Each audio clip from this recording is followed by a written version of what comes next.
சொல்றேன். கையெழுத்து போடலான்னு போனேன் மேடம். ஆனா இப்ப போட முடியாது மேடம். தப்பா எடுத்துக்காதீங்க.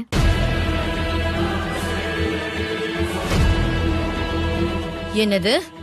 இப்ப போட முடியாதா? ஏய், என்னடி சொன்ன?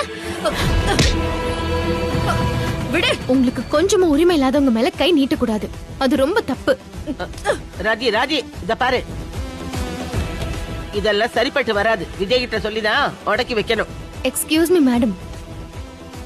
முன்னாடி நான் வெண்பாவை பாத்துக்கிற கேர் டேக்கரா தான் இருந்தேன். இப்போ சட்டப்படி விஜய் சாரோட பொண்டாட்டியா வந்திருக்கேன். இதுதான் என் வீடு. விஜய் சார் தான் என் புருஷன். நான் இப்போ வெண்பாக்கு அம்மா. பாத்தீங்களா ராஜிமா எப்படி பேசுறான்னு? முன்னாடியாச்சும் கான்ட்ராக்ட் கல்யாணம்